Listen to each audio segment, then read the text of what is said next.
Yo me imagino que para ustedes no es ajena la idea de una fogata, ¿cierto? Yo creo que para ustedes no es ajena la idea de la fogata. Cuando alguien hace una fogata, al principio ese fuego arde con mucha fuerza. Empieza la combustión y empieza a crecer una llama grande y hay mucho calor, hay mucha luz. De hecho, la llama a veces es tan alta que uno percibe el movimiento. Pero con el paso del tiempo, si nadie está allí moviendo y alimentando la llama, poco a poco va a empezar a perder esa fuerza. De tal manera que la brasa comienza a apagarse. Y la llama se vuelve débil. Ya no es tan intensa, tan roja. Ya se va convirtiendo en una llama un poquito más amarillita, traslúcida. Y lentamente pues parece que el fuego ya no está. A veces incluso usted acerca la mano y usted dice, ya no está caliente. Ya no hay calor suficiente para quemar en esa fogata. Y la idea de esta ilustración no es solamente plantear una metáfora. Esta es una realidad espiritual. Y de hecho se utiliza mucho la idea del fuego, ¿cierto? Del carbón encendido para hacer alusión a la vida espiritual.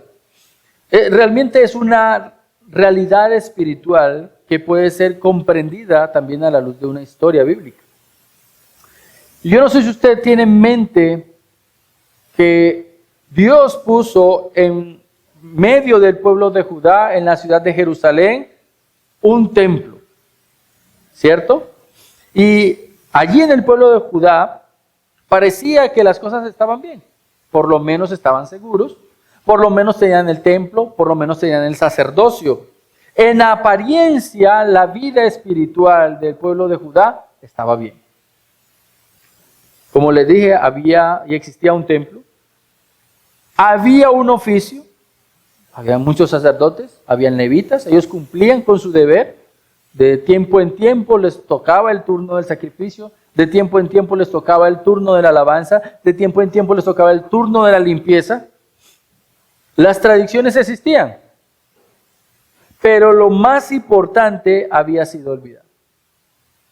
Lo más importante había sido olvidado. ¿Y eso qué era? La palabra de Dios. La religión seguía funcionando, y eso es importante, la religión seguía funcionando. El templo funcionaba, los sacerdotes funcionaban, la tradición funcionaba. Pero la vida espiritual estaba supremamente débil. Cuando usted va al segundo libro de Reyes, desde el capítulo 22 y todo el capítulo 23 nos muestra la historia que hubo la necesidad de que movieran las cosas del templo y que dentro del templo encontraran el rollo de la ley que era desconocido para los mismos sacerdotes. La pregunta es, ¿bajo qué criterio se sostenía un templo y un sacerdocio y unas tradiciones sin la ley misma que les enseñaba cómo tenían que adorar?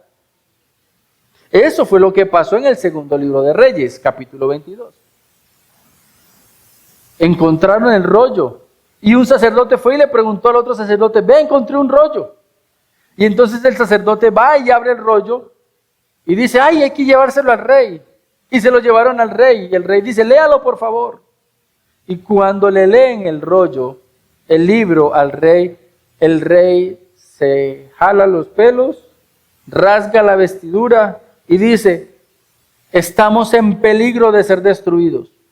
No por culpa de Dios, sino por culpa de ellos mismos que habían descuidado la ley, aun cuando la ley estaba y había estado siempre en el templo. El pueblo tenía apariencia de fidelidad.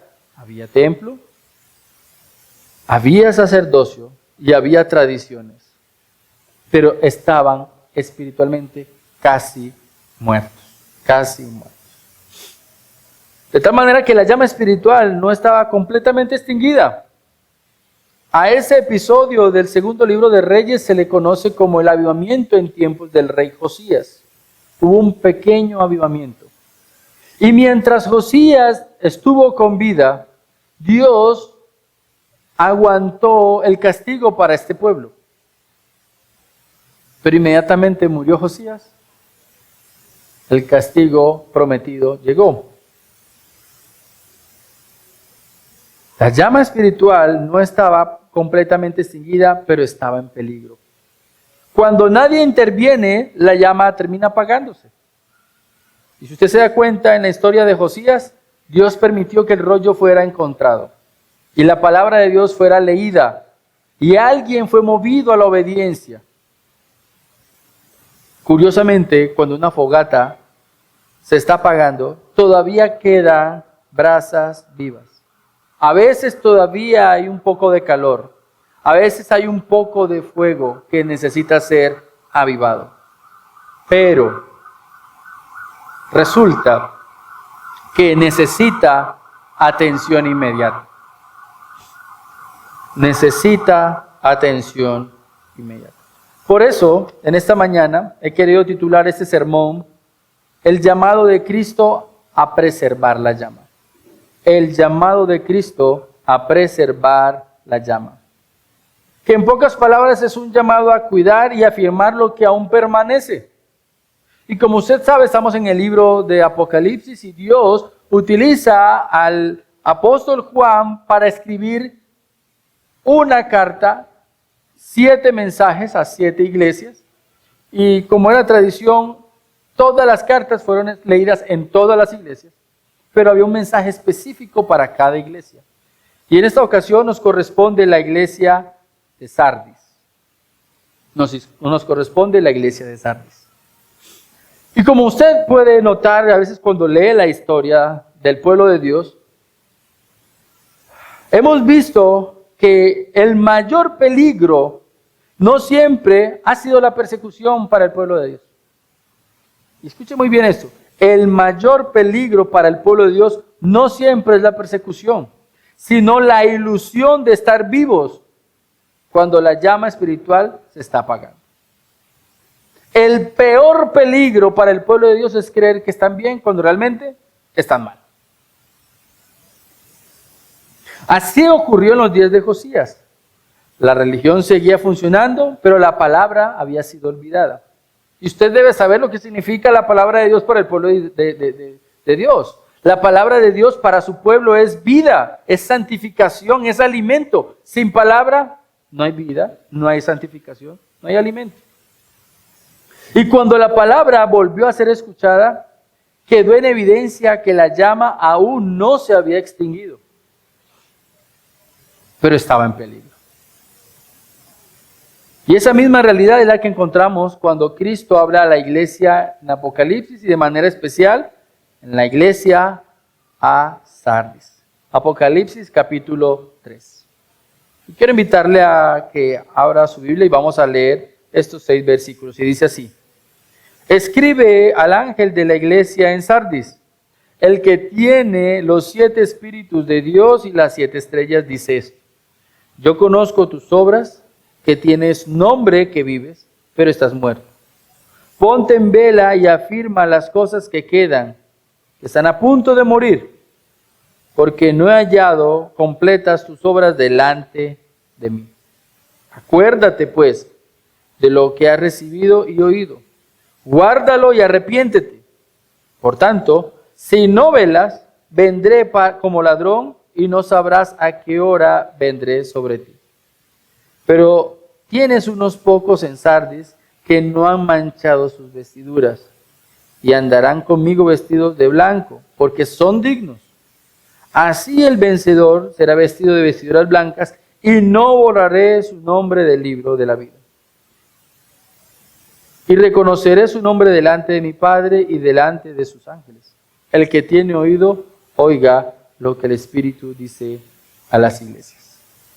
Señor, gracias te damos por la bendición que nos das de poder compartir esta porción de la Escritura. Habla en nuestras vidas. Aviva nuestros corazones, como esos dos hombres que caminaron con Cristo camino de Emaús. Que al escuchar tu palabra, Señor, seamos avivados.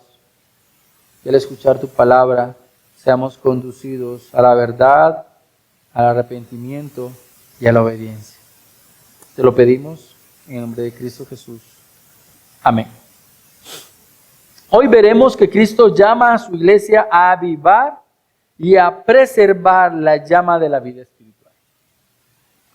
Vamos a ver que Cristo llama a su iglesia a avivar y a preservar la llama de la vida espiritual. ¿Y cómo lo va a hacer? Bueno, primero, somos llamados a despertar y fortalecer lo que aún permanece. A despertar y a fortalecer lo que todavía permanece. Y segundo, nos anima a los fieles con sus promesas de comunión con Él y con vida eterna. Son dos puntos que vamos a estar viendo en esta mañana. Entonces, si usted se da cuenta, lo primero que Cristo hace al hablar a esta iglesia es desenmascarar una realidad espiritual muy peligrosa. Cristo lo primero que hace es mostrar que se vive en mentira. Eso es lo que nos lleva a nuestro primer punto. Despertar y avivar la llama. Despertar y avivar la llama. Y si usted se da cuenta, pues como lo estamos trabajando, eran 7 iglesias que estaban allí en una región de Asia Menor. Ya hemos pasado por la iglesia de Éfeso, Pérgamo, Tiatira y ahora estamos en Sardis.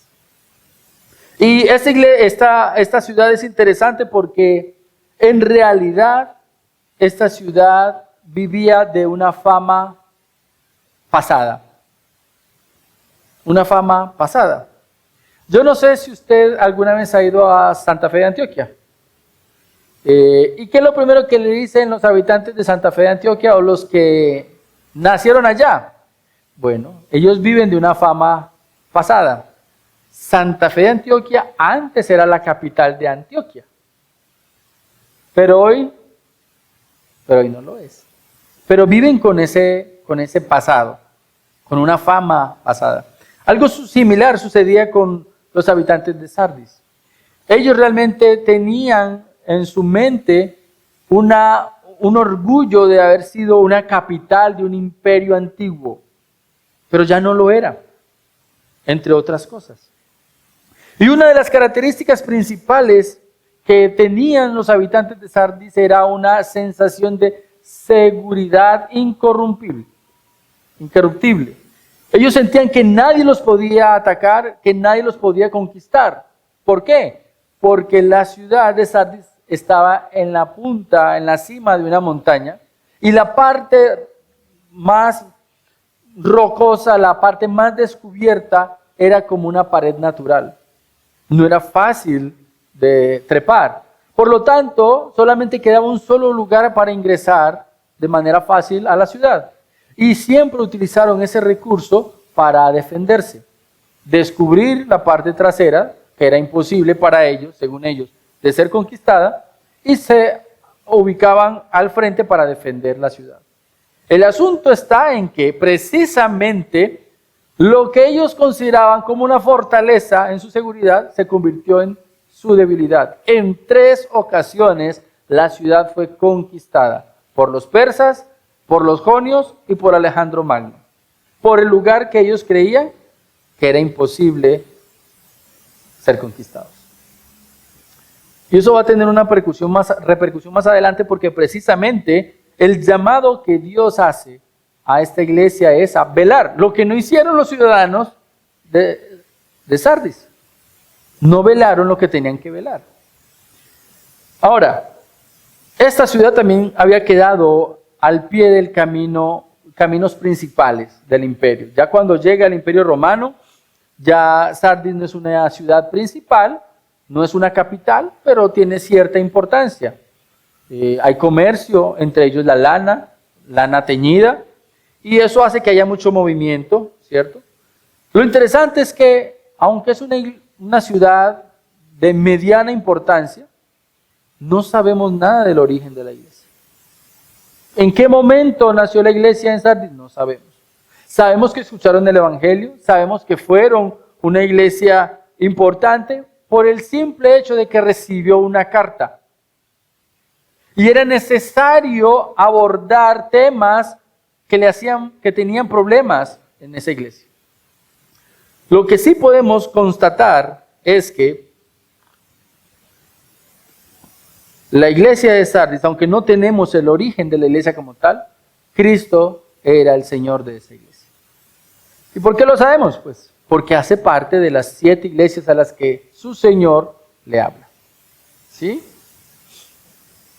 Y Cristo se presenta como el que tiene los 7 espíritus de Dios y las 7 estrellas. Y si usted se da cuenta, casi siempre está directamente relacionada la manera como Cristo se presenta a la iglesia con lo que tiene que pedirle a esa iglesia. Y la manera como se presenta Cristo a esta iglesia es mostrándole que Él es el que tiene en su mano los 7 espíritus. El que tiene los 7 espíritus de Dios. Y también después dice, y las 7 estrellas. Y lo primero que nosotros podemos identificar es el número 7, que dentro de la literatura bíblica judía y dentro de la iglesia como tal, el 7 significa plenitud. Entonces, lo que está diciendo aquí el Señor Jesucristo en su primera forma de presentarse a la iglesia es que Cristo es el que administra y quien posee la autoridad y la plenitud de dar vida por medio del Espíritu Santo a su iglesia. Algo que vamos a ver más adelante de lo que carece. En pocas palabras, si la iglesia de Sardis, como lo leímos, tenía un problema y era que estaba muerta, no era porque su Señor no le había dado vida, sino porque ellos no habían querido recurrir al Señor de la vida. Porque hay en abundancia, hay vida en abundancia, hay vida en plenitud. Cristo se presenta como aquel quien posee el Espíritu Santo con toda su plenitud, como lo muestra Isaías capítulo 11, versículo 2. Y eso llama mucho la atención, porque si tú y yo decimos ser cristianos y no estamos vivos, sino medio muertos, no es por culpa de Cristo. Él es fuente de vida. Él es fuente de verdad. Si tú y yo carecemos de vida y de verdad, no es porque Dios no la quiere dar, es porque tú no has querido acudir a la fuente de vida. El Espíritu Santo es quien da la vida. Eso es verdad, profundamente relevante para nosotros. Porque la única forma en que una iglesia puede afirmar que está espiritualmente viva es evidenciando que el Espíritu Santo habita en ella y obra en medio de su pueblo. Ahora, donde el Espíritu gobierna, hay convicción de pecado. 1. Donde el Espíritu de Dios gobierna, hay amor por la verdad. Donde el Espíritu de Dios gobierna, hay transformación progresiva. O sea que sí se puede evidenciar si una iglesia está viva o no. Si hay convicción de pecado, si hay transformación y si hay amor por la verdad.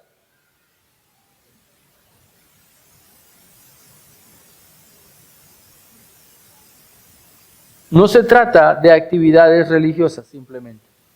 Se trata del Espíritu Santo moviéndose en medio de los suyos. Ahora, por el contexto también nos dice que Cristo tiene 7 estrellas. Y yo quiero que le preste mucha atención a esto. Si Dios está diciendo, si Cristo está diciendo que tiene en su mano las 7 estrellas, y es algo que me ha llamado mucho la atención, esto quiere decir que aunque esta iglesia estaba prácticamente muerta espiritualmente, aún así Cristo sigue teniendo total autoridad sobre esa iglesia.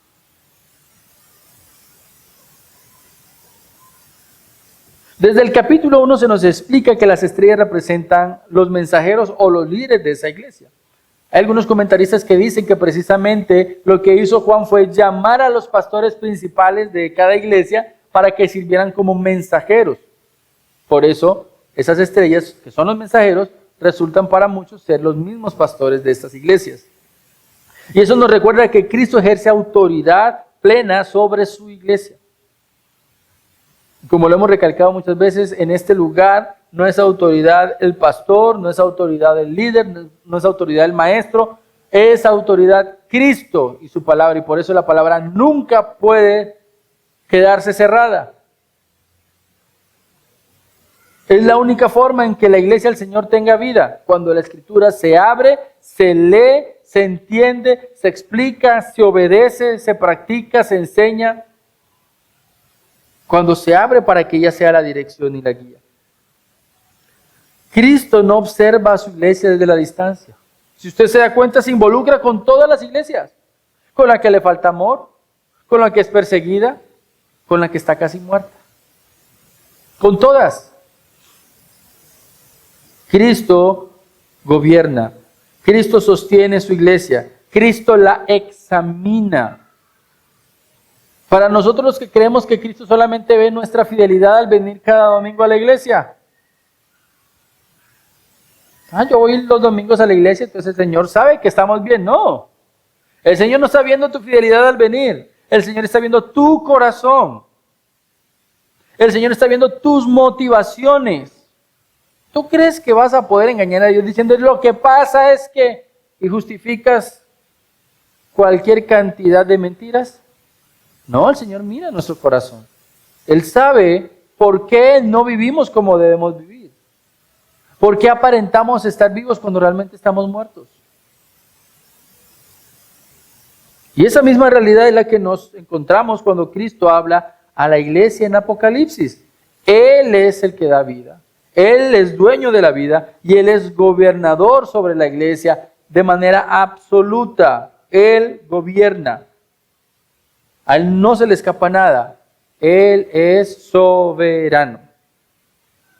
Después de que Cristo se presenta a la iglesia de Sardis, entonces podríamos preguntarnos, ¿y qué tiene Cristo para decirle a esta iglesia? Ya se presentó como aquel que tiene la vida, el Espíritu Santo.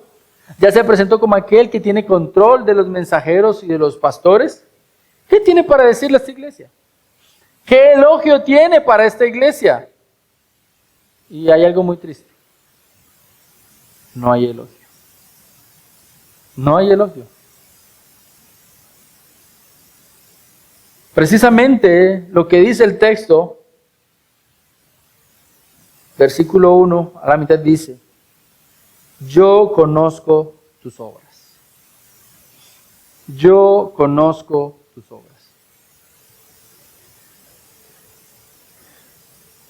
Y es importante tener eso en cuenta porque las obras van acompañadas de las motivaciones.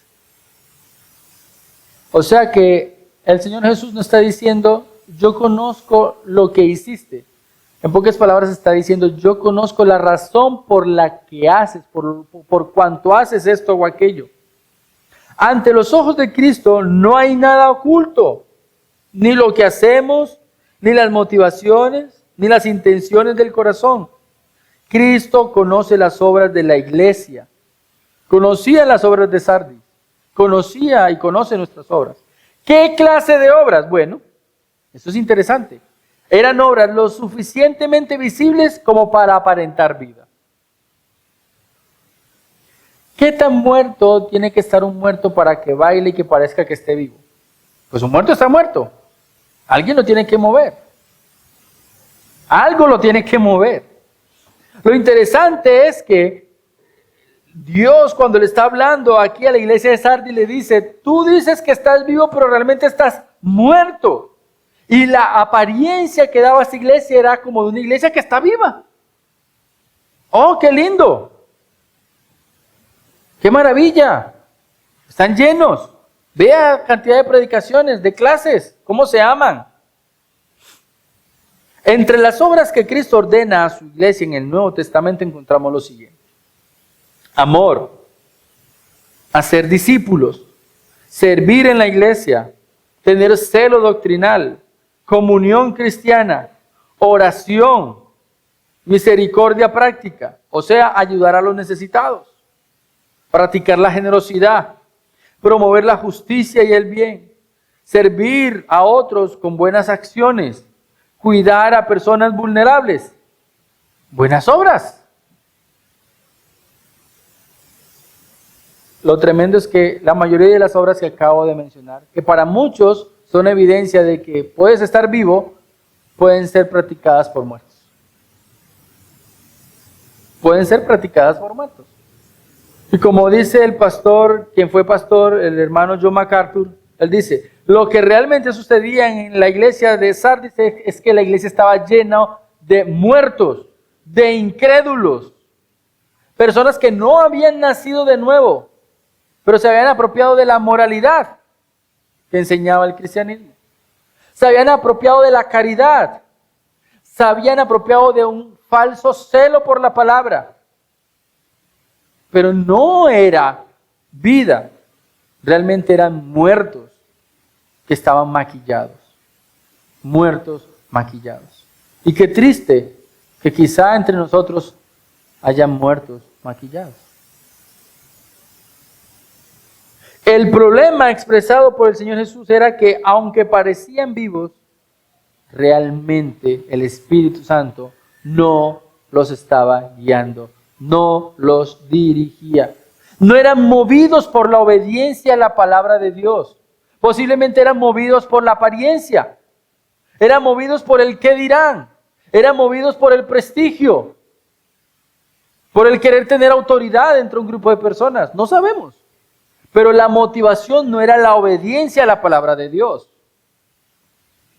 Y eso es un problema con el que tú y yo tenemos que lidiar, porque muchas veces nuestras motivaciones, la razón por la que hacemos las cosas, no es Dios, ni su gloria, ni su obra. Muchas veces es nuestra tradición, nuestra costumbre, el sentirme bien, el que dirán. Posiblemente podríamos ser muertos espirituales con apariencia de vida.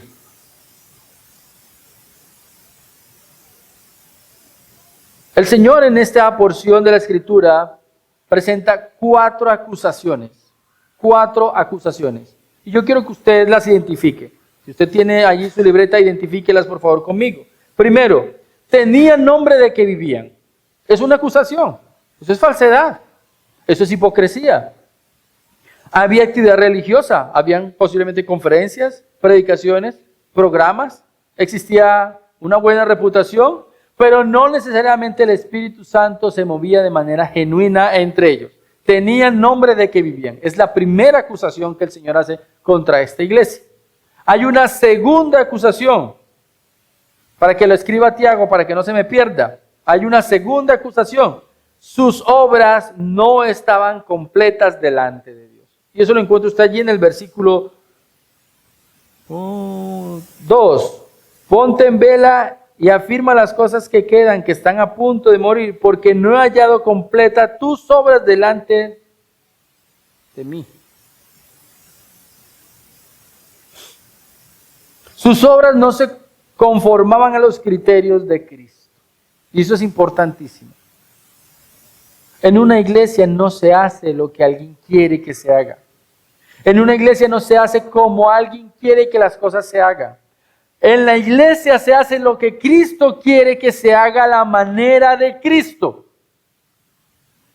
Eso es lo que va a confirmar que la obra es completa delante de Dios, que está perfecta. Hágase la idea que usted tiene que construir una casa. ¿Cuándo es que la casa está completa?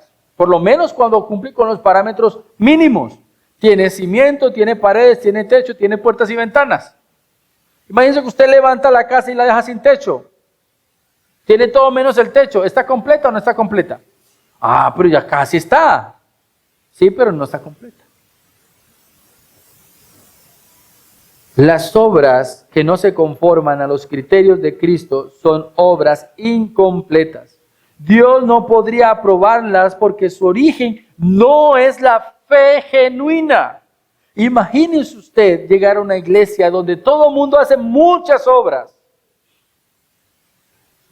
y lo pudiéramos ver con los lentes espirituales y usted ve que todas esas obras son hojarasca, heno, madera y paja en términos de la carta de Pablo. ¿Qué va a pasar con todas esas obras cuando sean probadas delante de Dios? Se van a quemar, no va a quedar absolutamente nada. Las motivaciones tienen mucho que ver con que una obra sea completa delante de Dios. Por eso estamos afirmando aquí, el origen de las obras debe ser la fe genuina. Precisamente Santiago, hablando acerca de la fe y las obras, lo plantea. Muéstrame tu fe sin obras, y yo te mostraré mi fe y mis obras. El origen de toda obra verdadera es una verdadera fe. Una fe aquí, esa fe debe ser traducida como obediencia a Dios. Obediencia a Dios.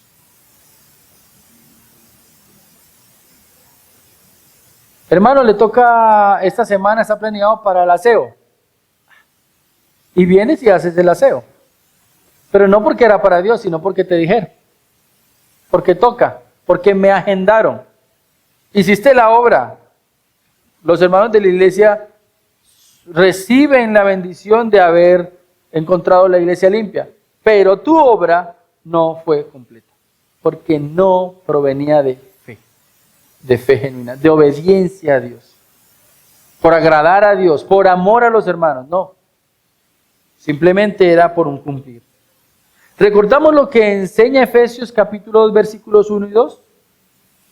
Ustedes se dan cuenta que muchos, como lo dice Pablo, muchos de los creyentes antes vivían siguiendo los deseos del mundo. Bueno, resulta que parece ser que la iglesia de Sardis lo que hacían era vivir en la carnalidad, desenfrenadamente. Todo lo que hacían en la iglesia tenía apariencia de piedad, pero realmente eran deseos pecaminosos. En realidad servían era al enemigo. Los muertos espiritualmente pueden caminar, actuar y producir cosas externas, pero siguen separados de la vida de Dios. Y por eso sigue siendo relevante una y otra vez cuando abrimos Efesios capítulo 2. Ojo, no sea que usted o yo seamos zombies espirituales. Tenemos apariencia de vida, pero realmente estamos sirviendo al Señor de las tinieblas. Las obras externas sin regeneración son simple moralidad sin vida espiritual. Las obras externas sin regeneración son simple moralidad sin vida espiritual. Debemos tener mucho cuidado de estar practicando una moralidad sin vida espiritual. La tercera acusación, una vida espiritual debilitada. Debilitada.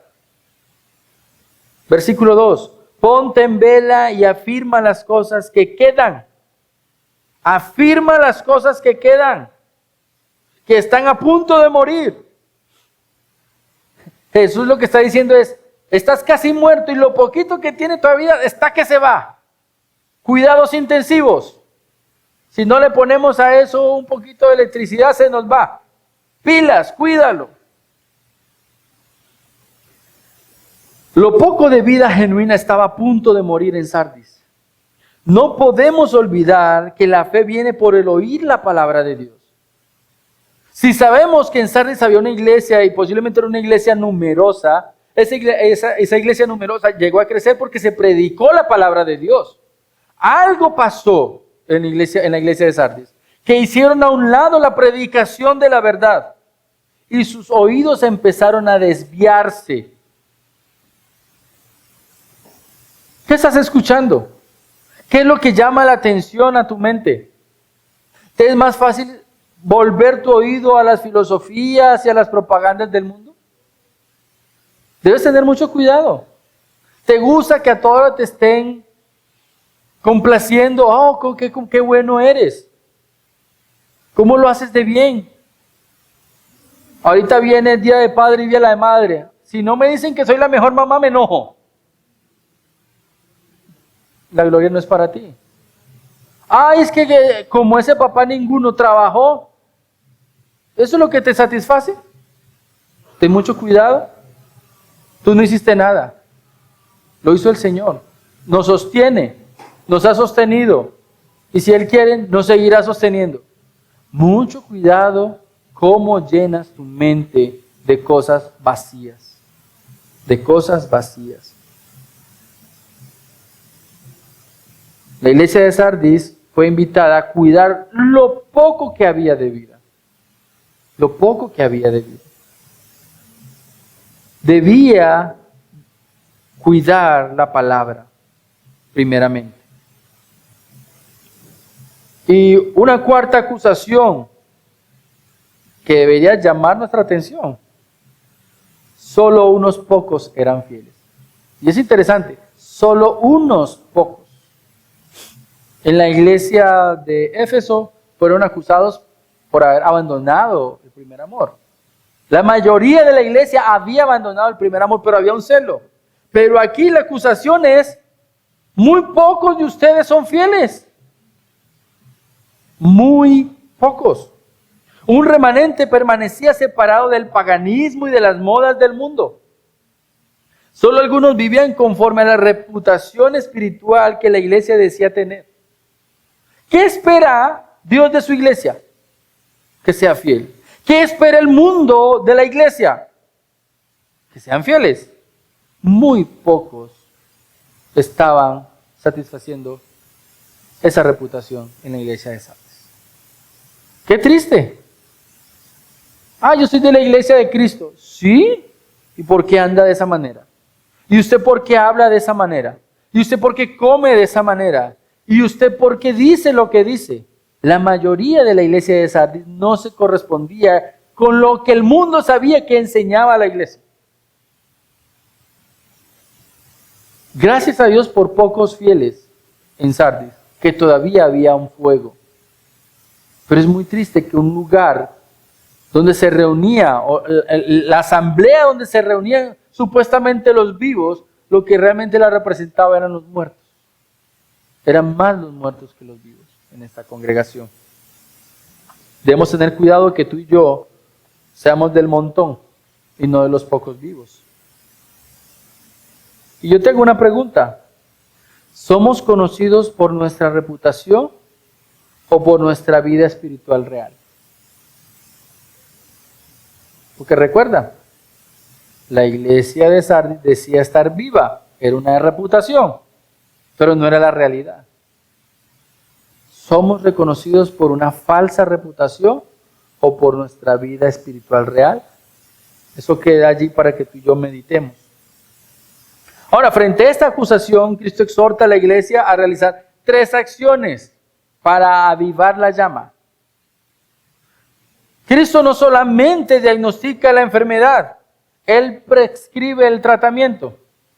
Él no solamente le dice a la iglesia, usted está casi muerto, ¿sabe qué? Venga, yo lo remato. No. El propósito de Cristo de abrir, de hacer a un lado la hipocresía, de mostrar la enfermedad, era mostrarles que había tratamiento para esa falsedad. Y lo primero es que les ordena a despertar. Ponte en vela y afirma las cosas que quedan. Y ese ponte en vela es el llamado que le hacen a un vigía cuando está durmiendo. ¡Pilas! Se te van a meter. Y los de la iglesia de Sardis lo entendían muy bien, porque las veces que no vigilaron, se metió el enemigo. Despierta. Es el primer llamado de Cristo a la iglesia de Sardis. Despierta. Cristo ordena vigilancia espiritual. La palabra implica salir de un letargo, de un adormecimiento, del descuido, de la autosuficiencia espiritual. Es peligrosa. Yo puedo leer solo, yo entiendo solo, yo oro solo, usted solo. Cuando quiere ver no necesita ni a Cristo. No, la vida espiritual, la vida cristiana es una vida de comunión con Cristo y con los hermanos. La iglesia podía dormirse cuando la costumbre reemplaza la devoción, cuando el activismo reemplaza la comunión, cuando la reputación reemplaza la obediencia. Ojo, hay cosas que no se pueden reemplazar. No se puede reemplazar ni la devoción, ni la comunión, ni la obediencia. Siempre tiene que estar ahí. No puedes descuidarla. Que este año ya no nos vamos a reunir todos los lunes al discipulado bíblico. Qué bueno, listo. Qué bueno, no. No te duermas. Hay reunión para las mujeres cada 2 meses. No faltes. Para los hombres, no faltes. Reunión de oración, no faltes. No te puedes dormir, porque posiblemente terminas perdiendo la devoción, la comunión y por lo tanto terminas desobediente. Despertar implica examinar honestamente el estado de tu corazón. No te engañes. La segunda prescripción: fortalece lo que aún permanece con vida. Fortalece lo que aún permanece con vida.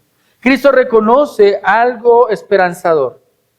La llama no se había extinguido. Mira que dice el versículo 2. Ponte en vela y afirma las cosas que quedan. Fortalece lo que aún permanece con vida. Lo que está a punto de morir. Ojo. No lees la Biblia en tu casa. Vienes a la iglesia los domingos. Bueno, no dejes de venir a la iglesia. Pero coge la Biblia en tu casa. No vengo a la reunión de oración. Bueno, pues primero empieza a orar. Y si puedes, únete para que te enciendas.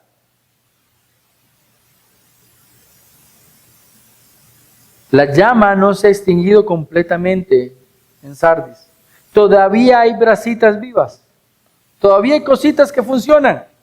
Cristo llama a proteger y nutrir lo que aún permanece. No lo descuides. Dios muchas veces comienza la restauración mediante pequeñas evidencias de vida espiritual. Miren lo que pasó con Josías. Se perdió el libro, encontraron el libro, leyeron el libro, este hombre se rasgó. Dios avivó la llama en Josías y eso permitió un avivamiento en Judá. Por algo pequeño, un deseo renovado de orar, una sensibilidad a la palabra, que a veces no sabes qué te falta, pero te falta algo, posiblemente es un hambre espiritual. Abre la Biblia. Abre la Biblia. El llamado no es a ignorar estas señales.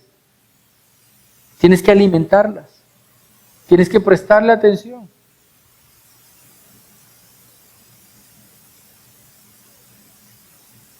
La tercera ordenanza.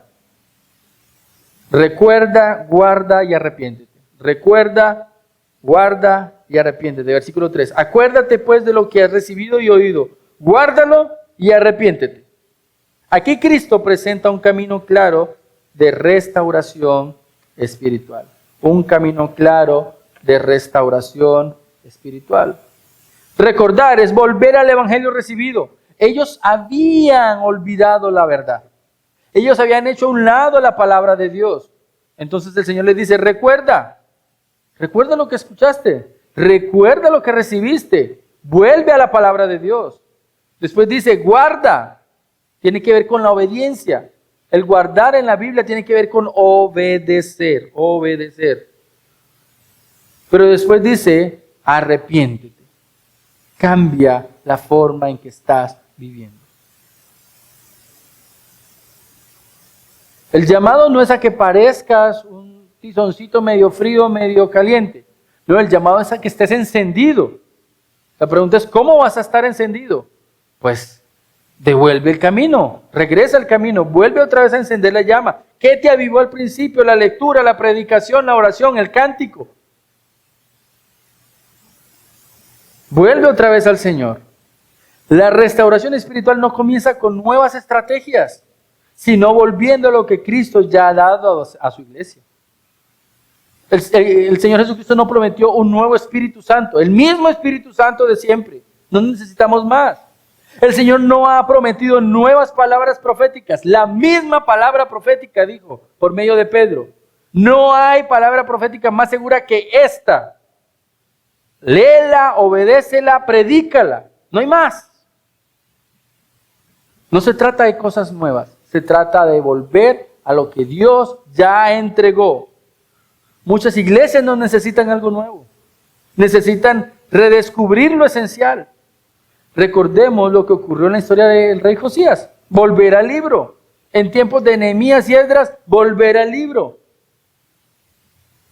Siempre se trata de volver al libro. ¿Qué hizo Jesús? Escrito está. ¿Qué le dijo Jesús a los fariseos? ¿No sabéis que está escrito? Siempre se ha tratado de volver al libro. ¿De qué tratan los avivamientos del tiempo de la iglesia? De volver a la Escritura. Martín Lutero volvió a la Escritura. Juan Calvino volvió a la Escritura. Los hermanos Wesley volvieron a la Escritura. Todos volvieron a la Escritura. ¿Y qué sucede? Dios volvió a avivar la llama. ¿Tú qué tienes que hacer? Tú tienes que volver a la Escritura. Cristo añade una advertencia seria. Y mira lo que dice aquí, versículo 3 al final. Por tanto, si no despiertas, o sea, si no velas, si no te levantas de tu adormecimiento, vendré como ladrón. O sea, vendré cuando no me esperas. Cuando tú crees que estás seguro, cuando tú crees que no va a pasar nada, cuando eso pase, vendré y no sabrás a qué horas vendré sobre ti, como caían los espías en las ciudades por la noche, para ser conquistados y destruidos. Ahora, préstele mucha atención. Cristo no va a caer sobre su iglesia. Cristo va a caer sobre aquellos que decían ser iglesia, pero no lo son. Son enemigos de Cristo. Eso es importante. Eso señala un juicio inesperado y una pérdida espiritual. La indiferencia espiritual nunca es neutral y eso usted lo tiene que guardar.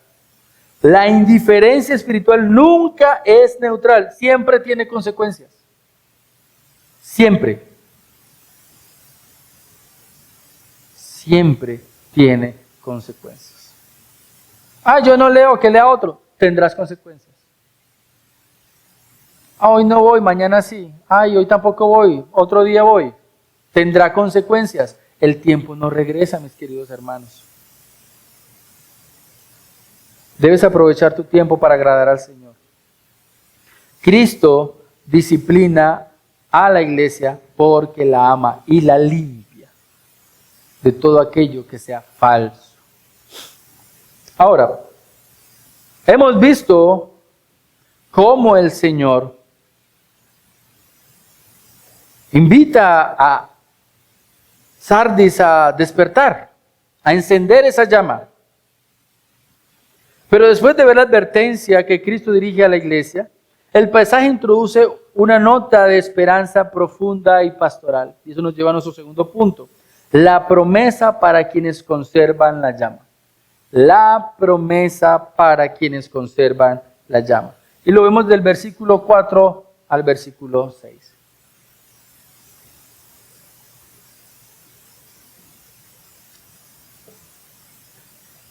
Cuando usted lee la porción nos damos cuenta que no toda la iglesia estaba perdida. Generalmente estaba debilitada, pero no todo está perdido. Originalmente el texto dice, pero tienes unos pocos nombres, y esto es importantísimo. Yo no sé usted qué tiene allí en su Biblia, hay unas Biblias que dicen, pero tienes unos pocos en Sardis, hay otros que dicen, tienes unas pocas personas en Sardis. En el original dice, tienes unos pocos nombres, y esto debe llamar nuestra atención.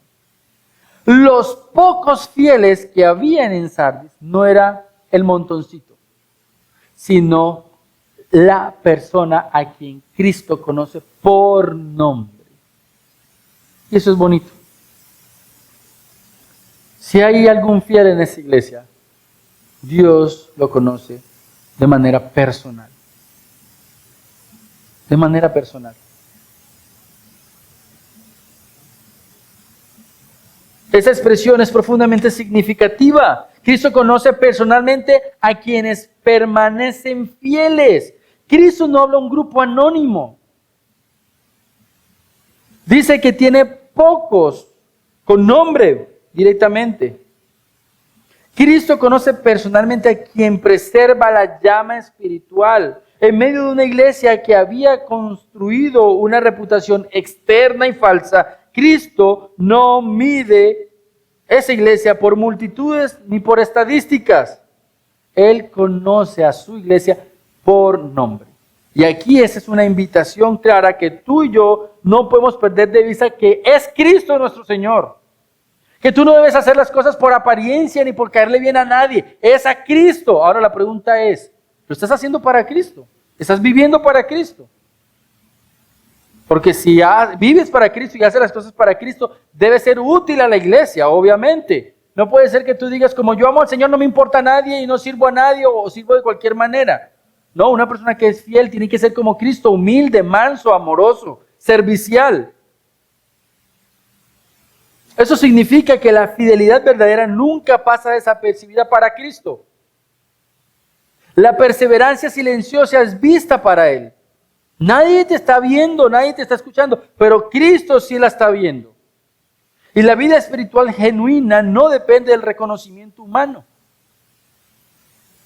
Tal vez esos creyentes eran pocos, tal vez no ocupaban posiciones visibles, pero Cristo los conocía. Tal vez no era el pastor, tal vez no era el profesor, tal vez no era el que se paraba en la puerta, pero Dios lo conocía. Y esta debe ser la meta de todo cristiano. ¿Cuál? Ser conocido por su Señor. ¿Recuerdan las palabras de Jesús? Muchos dirán, Señor, Señor. Y Jesús les va a decir, no los conozco. Lo bonito es que a quien Jesús conoce, lo conoce por nombre. ¡Ey, entra Juan! ¡Ey, Franklin, vamos! ¿Ustedes recuerdan cómo llamó Jesús a sus discípulos? Por nombre. Simón, vamos. Eso es relación, eso es cercanía, eso es comunión. Eso nos recuerda que el valor de nuestra fidelidad no se mide por cuántos la ven, sino por quién la ve. Cristo. Cristo siempre distingue a quienes permanecen encendidos espiritualmente. Cristo siempre distingue a quienes permanecen encendidos espiritualmente. Ahora, Cristo declara valiosa la santidad que el mundo desprecia. Eso es otra verdad que usted debe tener en cuenta. Mira lo que dice aquí, versículo 4. Pero tienes unos pocos en Sardis que no han manchado sus vestiduras. Hay una característica particular. No se mezclaron con el mundo. No se mezclaron con las modas del mundo. No se mezclaron con los pensamientos del mundo. No han manchado sus vestiduras. No, para nada. El texto continúa diciendo que estas personas eran distintas. Para el mundo, la santidad suele parecer exagerada, innecesaria y hasta ridícula.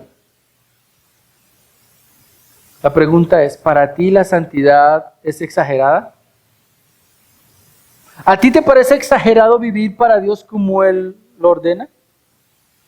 ¿Cuidar tu corazón y tu mente como debe ser? ¿Intentar no contaminarte? Porque para Dios no es exagerado. Es algo que Él premia. ¿Te parece innecesario? Yo creo que no. Yo creo que para todo hombre fiel a Dios sabe que es necesario cuidarse. Recuerden el ejemplo de Daniel. ¿Por qué Dios nos deja el ejemplo de Daniel? Para Daniel fue importante no contaminarse. ¿Y saben qué hizo Dios? Hasta el último capítulo nos deja ver que para Dios Daniel fue un siervo amado. Amado. Como pocos en la Biblia, es descrito como un hombre amado por Dios. Entonces la santidad es necesaria. Pero para Cristo la santidad es preciosa. Para el mundo no lo es. Para Cristo es preciosa. Esos creyentes vivían en una ciudad pagana rodeada de idolatría, presiones culturales, comodidad espiritual. Y aún así decidieron vivir apartados para Dios. Esos creyentes permanecían en una congregación que no tenía celo por las cosas de Dios. Estos creyentes vivían rodeados de una apatía espiritual. Estos creyentes vivían soportando el legalismo, el libertinaje y la comodidad espiritual. Y aún así decidieron vivir apartados para Dios. Ni lo de afuera los contaminó, ni los de adentro los contaminó. Ellos tenían como objetivo vivir para Cristo. Y eso es importante. ¿Para quién vives? ¿A quién quieres agradar? Por lo tanto, preservar la llama implica precisamente esto: negarse a permitir que el pecado, la cultura y la superficialidad apaguen la vida espiritual. Otra vez, preservar la llama implica precisamente negarse a permitir que el pecado, la cultura y la superficialidad apaguen la vida espiritual. Qué difícil es avivar una llama después de que te has olvidado de leer la Biblia, de orar, de congregarte, de servir. Pero toca encenderla. Cristo declara que ellos son dignos.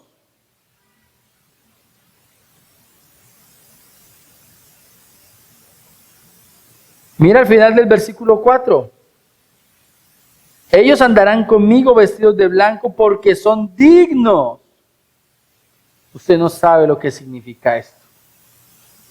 Que Cristo mismo, que bajó del cielo a morir por nuestros pecados en la cruz y fue sepultado y resucitó y hoy está a la diestra de Dios Padre, diga que tú y yo, si somos fieles, somos considerados dignos.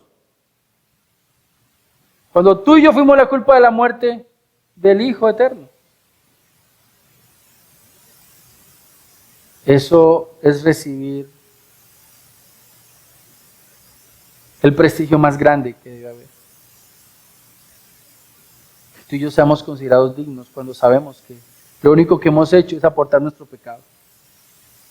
Y aún así Él dice, si tú permaneces fiel, eres considerado digno. Digno. Una dignidad que el Espíritu Santo ha otorgado a cada uno de los creyentes por causa de los méritos de Cristo. Cristo valora nuestro esfuerzo. Cristo realmente presta atención a nuestra fidelidad. Él dice, ¿sabes qué? Tú eres digno portador de mi persona. Y por eso es que un día tú y yo sí nos vamos a poder presentar delante del Padre. Porque el Padre, ¿a quién va a ver?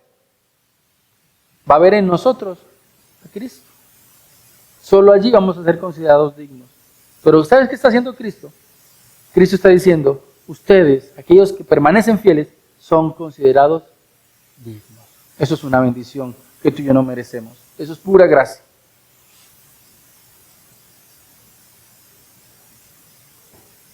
Tú no ganaste la salvación, Cristo te la dio.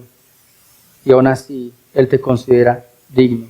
Deberíamos vivir agradecidos y esforzándonos por permanecer limpios y santos para Él. Y hay una promesa extraordinaria. Hay una promesa extraordinaria. Esa promesa tiene que ver con andar con Cristo. Mira que el versículo 4 dice, andarán conmigo. Andarán conmigo. Yo no sé si usted recuerda cuando usted iba al colegio y siempre había un chico o la chica famosa del salón. Y los otros eran 3 y 4 pegados, pero eran felices andando detrás del famoso. Bueno, eso no se compara en absolutamente nada a lo que Cristo está diciendo aquí, pero es para que usted se acerque un poquito al asunto. O como cuando usted ve a un famoso andando por la calle. Entonces el famoso, el que sea. El famoso es uno solo, el cantante. Pero los que van al lado de él, ¿cómo caminan? Como si los famosos fueran ellos. ¿Y usted qué estaba haciendo por ahí? Iba con fulanito de tal y paran la cabeza orgullosos. Eso no se compara. Pero el creador del universo, el que salvó y rescató la vida de todos aquellos pecadores que un día van a estar delante del Padre, están diciendo que aquellos que son fieles y permanecen fieles van a andar con Cristo. Van a andar con Cristo. No solo recibirán bendiciones, sino que caminarán con Él. Es compartir su propia gloria. La mayor recompensa del creyente no es lo que recibe.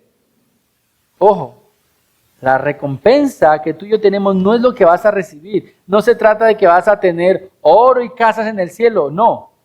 Es con quién vas a estar. Ir al cielo no es maravilloso porque está arriba en el cielo. No es porque allá realmente está Cristo. Eso es lo realmente maravilloso. Eso es lo que hace que el cielo sea un lugar sin igual.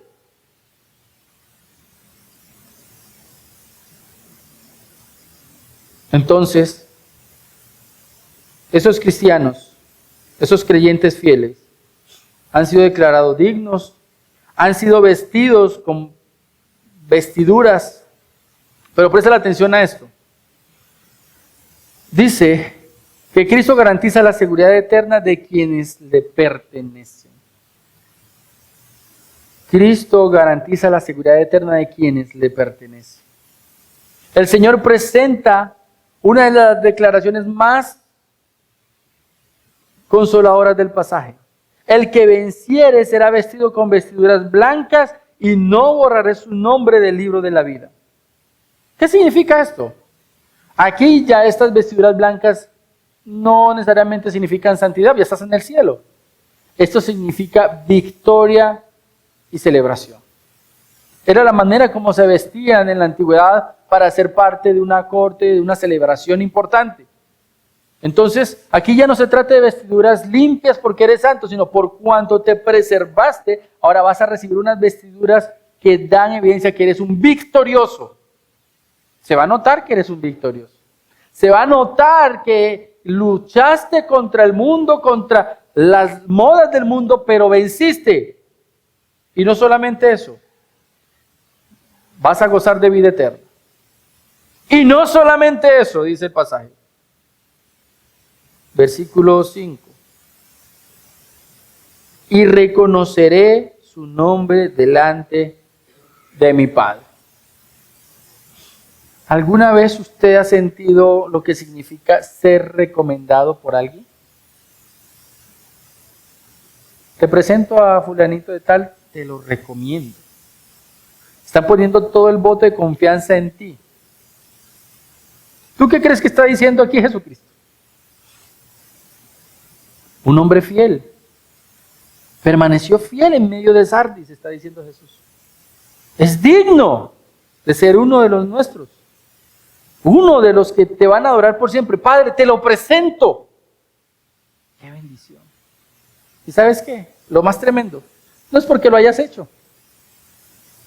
Todo eso lo permite Cristo para que Cristo se lleve la gloria. Y eso me recuerda otra vez el pasaje de Mateo. Muchos vendrán y dirán, Señor, Señor. ¿Y Jesús qué va a decir? No los conozco. Delante de mi Padre los voy a negar. Cristo va a negar a muchos delante del Padre. Pero muchos otros van a ser aceptados delante del Padre. Van a ser presentados delante del Padre. Eso es hermoso. Eso solamente lo van a poder vivir aquellos que sean obedientes, aquellos que sean fieles. Cristo confesará sus nombres delante del Padre. Esto es hermoso. Este pasaje nos enseña que preservar la llama espiritual no es algo vano, no es algo vano. Cristo ve la llama, Cristo conoce quién la conserva, Cristo honra a quienes la protegen y Cristo promete que esa llama culminará con vida eterna. Es una llama que nunca se va a apagar. Este texto nos invita a examinarnos con sinceridad y nos da esperanza. Tal vez alguien sienta que su fidelidad es pequeña, silenciosa o poco visible. Pero si esa llama es genuina, Cristo la conoce por nombre. El llamado del pasaje no es a buscar fama espiritual, mis queridos hermanos. Es a buscar fidelidad delante de Cristo. Quiero invitarte a que inclines tu rostro por un momento y medites.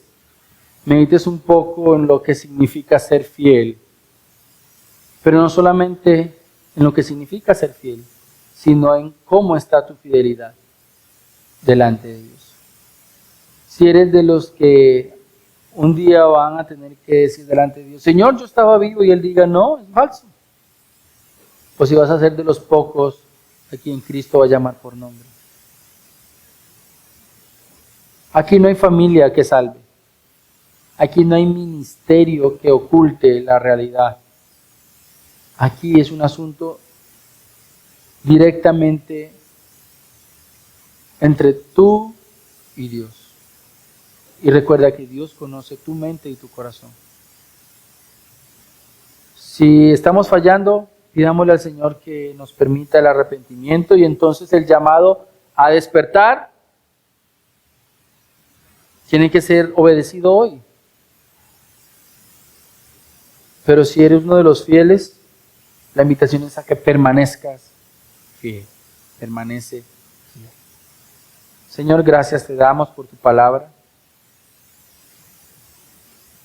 Y gracias te damos, Señor, porque tu reprensión siempre llega con una invitación al arrepentimiento. Y como lo dice el libro de Hebreos, si es necesario arrepentirnos hoy, hoy es el día, Señor. Si el llamado para nosotros es a despertar, aviva, Señor, ese deseo en nosotros y permítenos esforzarnos por abrir las Escrituras, que tú hables a nuestra vida, que tú nos vivifiques, nos santifiques, nos alimentes, nos des discernimiento y nos hagas obedientes por medio de tu palabra, Señor. Y sostén firme, Señor, a aquellos que en fidelidad se han mantenido separados del mundo, separados de la hipocresía, viviendo para ti. Te lo pedimos, Padre, en el nombre de Cristo Jesús. Amén.